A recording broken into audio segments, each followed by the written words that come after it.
The 5 Orange Pips. Chapter 1. The Story of Uncle Elias. In September 1887, my wife was visiting some of her family.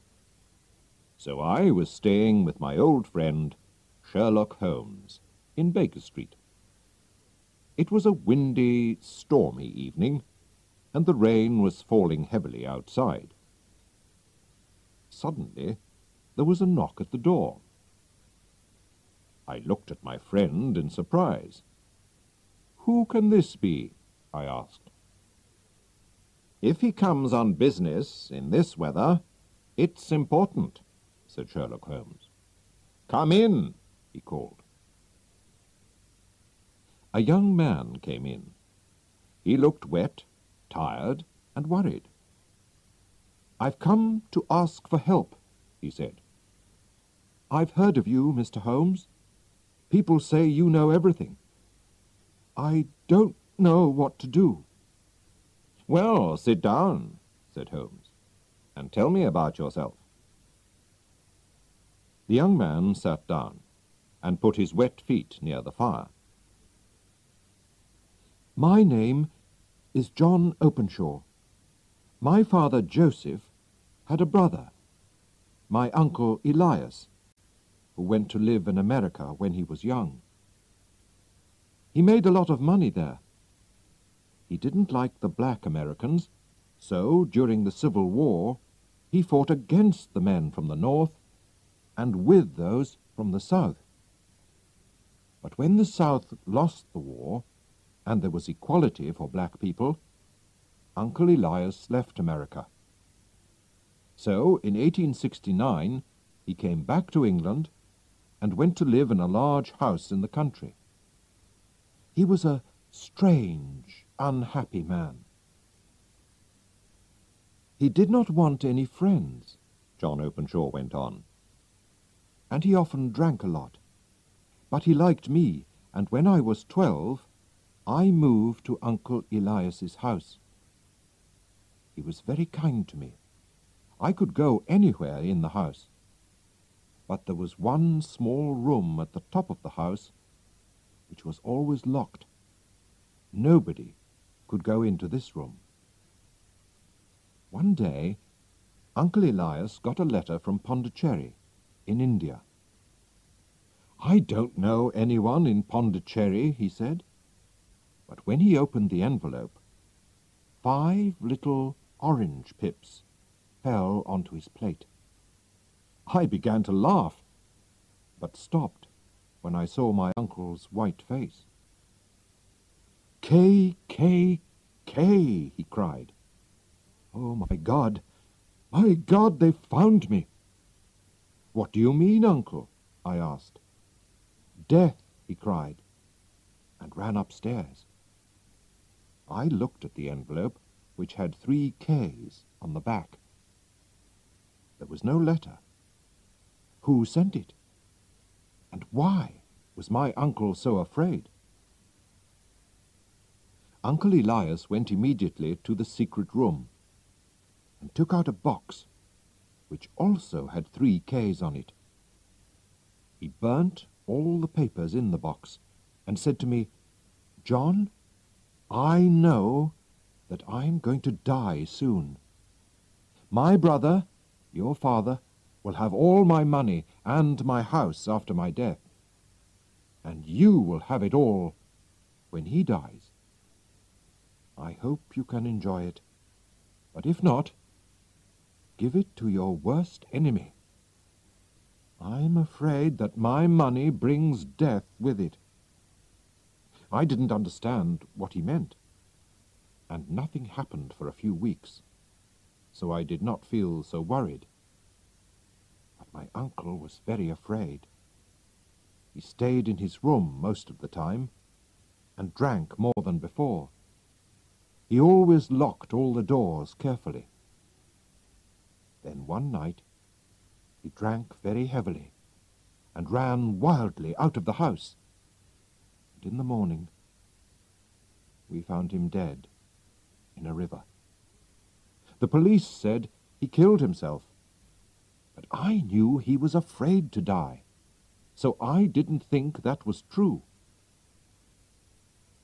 Holmes stopped the young man for a minute.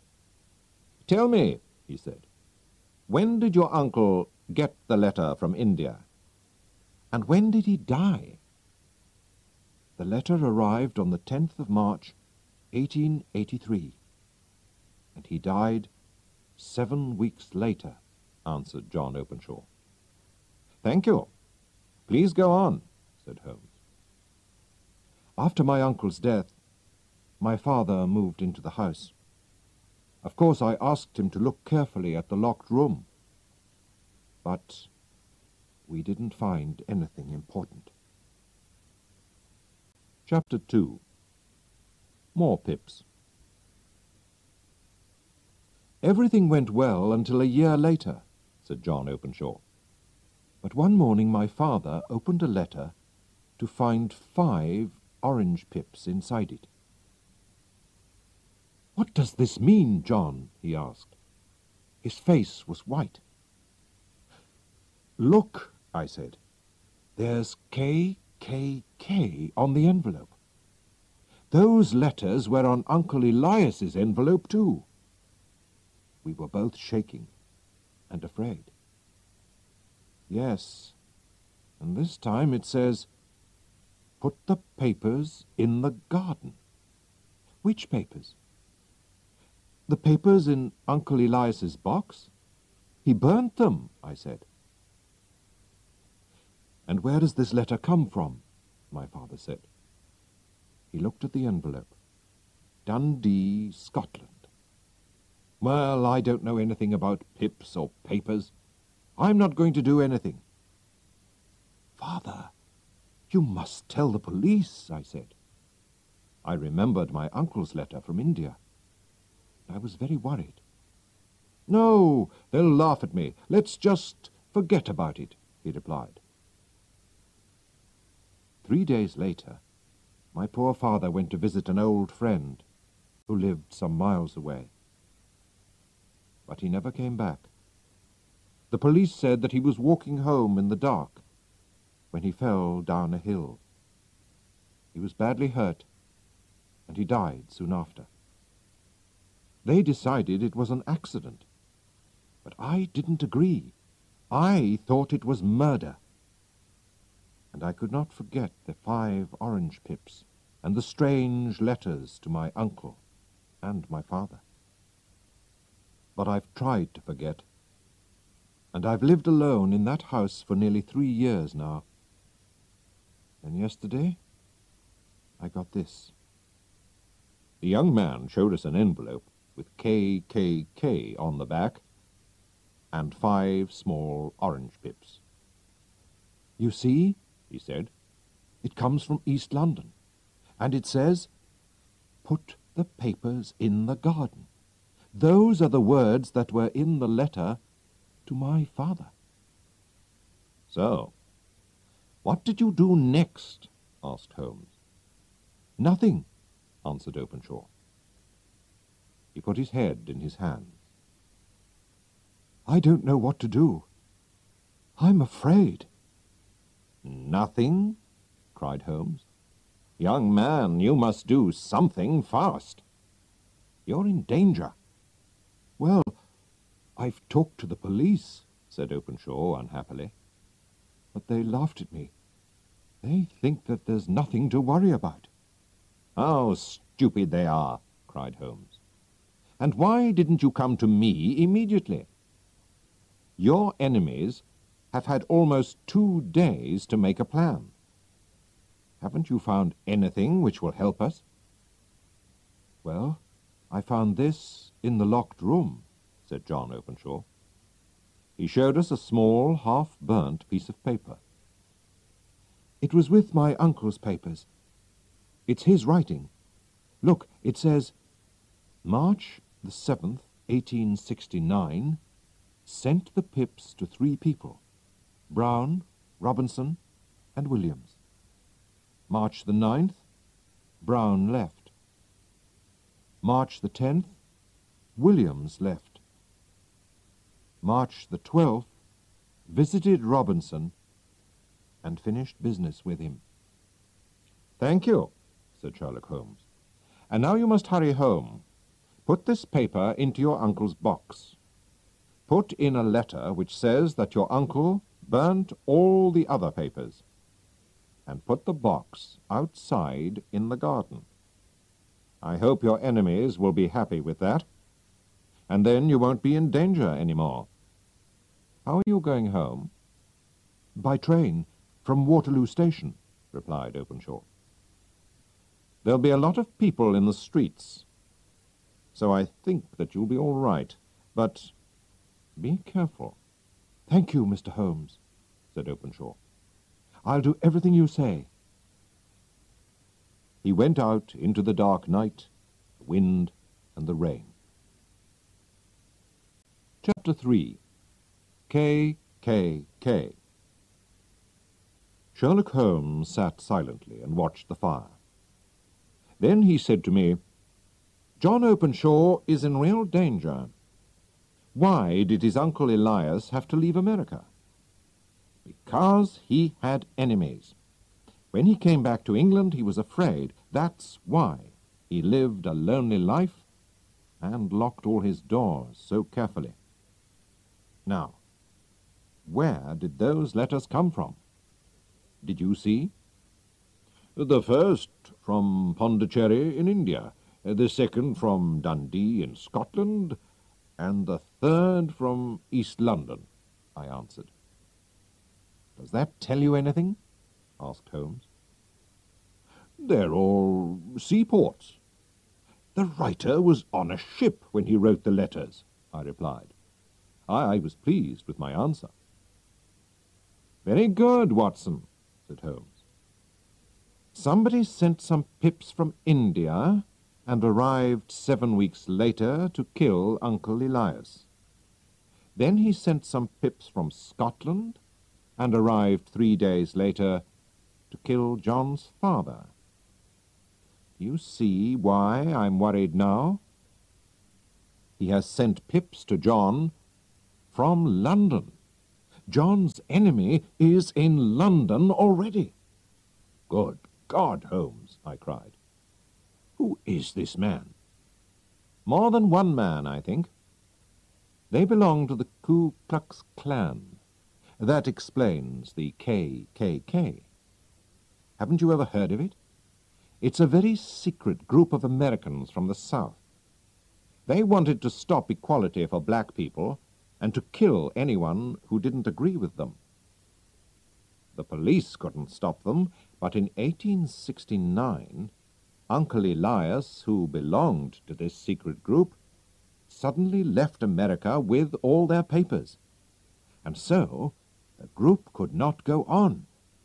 Of course, the group wanted to get the papers back. You remember the half-burnt paper?